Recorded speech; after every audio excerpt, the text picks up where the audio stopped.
I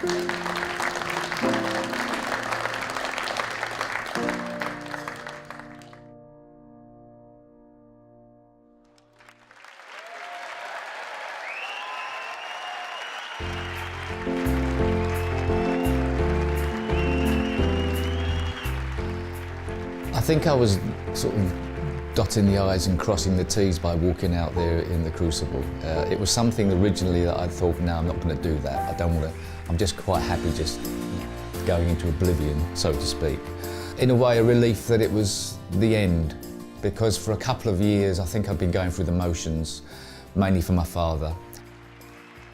When it was all over, I felt a massive sigh of relief that it was the end of an era.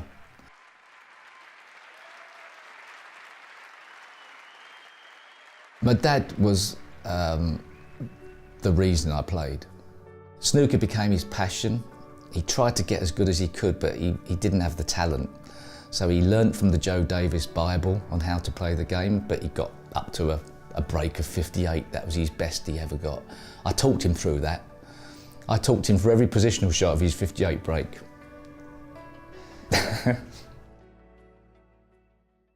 Around the age of 14, I showed great interest in full-size tables and playing the game properly. And he embraced that and tried to help me to become as good as I could possibly be using this book. So that became the Bible. And we didn't know anything about how to play the game properly. All that ever happened was he tried to get my mechanics right to make me as straight a hitter as I could possibly be. And we had to learn the game together. And then we went on the journey. Not only the journey around the country, with my father waking up at stupid times to go to work, 6 a.m. in the morning, driving a staff bus all the way across London and then coming back at 6 o'clock at night time and then driving me off to a snooker match. He spent so much time devoted to my career, but it was his passion, so it wasn't like it was hard for him, it was just what we did. And every day was a journey. We had to pinch ourselves in the end. It was just stupid. You know, turn professional, playing my heroes, playing his heroes, and then realising that his boy was arguably better. So his boy became, in a very short space of time, champion of the world. I mean, it must have been astonishing. It was, but I don't know how you thought about it, you know? I remember, I think, last frame in this dressing room, one of these dressing rooms, so he told me,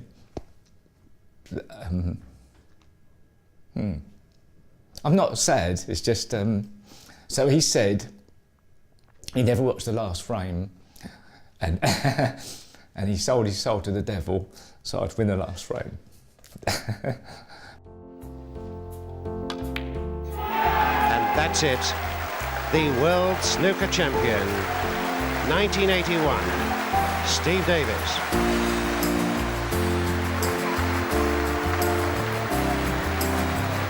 Congratulations there to the Embassy World Champion Steve Davies from his manager Barry Hare.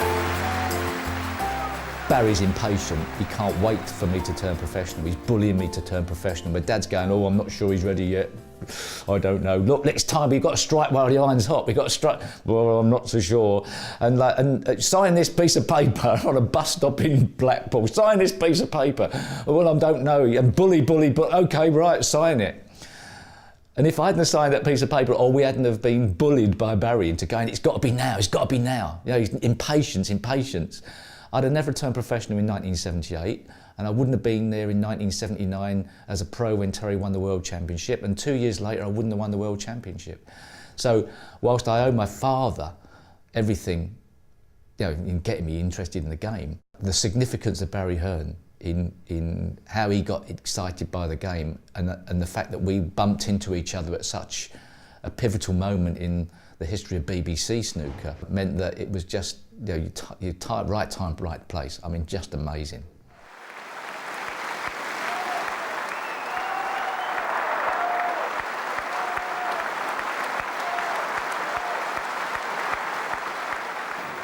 Most of all, I'd like to thank my mum and my dad and Barry and Susan. All of a sudden I was in demand and he was selling me like a piece of meat to the highest bidder, you know, and I'd sit in the office and he'd be on the phone, yeah, that's lovely, yeah, okay, yeah, he loves coffee, oh, I don't really like it, yeah, he loves it, what brand is it? Yeah, he's £9, he's £9 for the day, you know, and I'd go, £9? I said, where did you get that number from? He said, I just thought of a number and then trebled it. Yeah, and that's Barry, he's not exaggerating. Most people would say, I think of a number and double it. He was treble it immediately. 22nd frame, Steve Davies to break. In the UK Championship in 1980. I played Alex Higgins in the final. Obviously a player that was, you know, hot property and vastly talented, but I beat him 16-6. You know, it wasn't even close.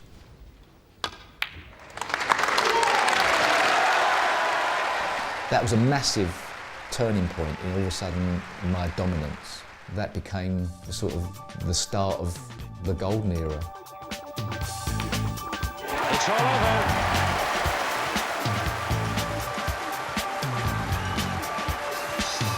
You may find yourself living in a shack. Beautiful, 147. In another part of the world. And you may find yourself behind the wheel of a large automobile. And you may find yourself in a beautiful house with a beautiful wife. And you may ask yourself, well, how did I get here?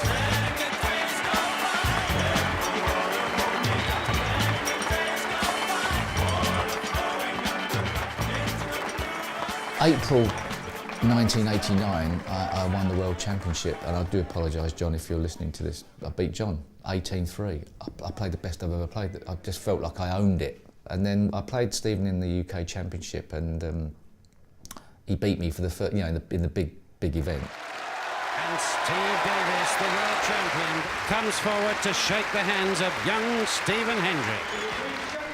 And then I went into the studio with Stephen, and David Vine sort of asked me a few questions first, and then as a statement, rather than asking me the question, went, well, the end of an era, and turned to Stephen Hendry. And I thought, bloody cheek, like, how dare you? That's like, how can you say that? As it turned out, it was, because I never won the World Championship again. I didn't get in the final again.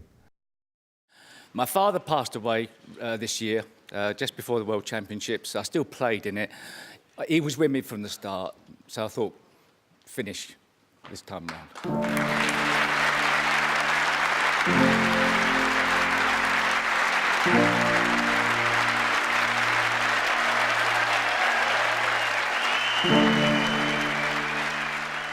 Oh.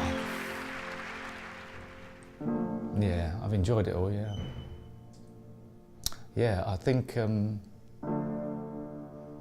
I've enjoyed the love, not the love of the people who watch snooker, how much it's meant to them, and how many people come up to you and say, you're the reason I started playing, I'm so pleased I fell in love with snooker, I watched it, and to think that the game you fell in love with, so many other people have got pleasure out of it. Wow, what a life to have done that. To have fallen in love with a game that's your hobby, becomes your profession, you're one of the flag bearers, and that's, I think, all you are, really, you know.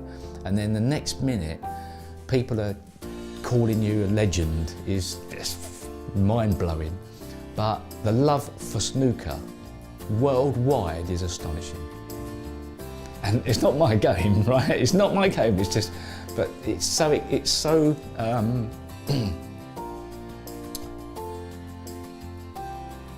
it's a great game, you know?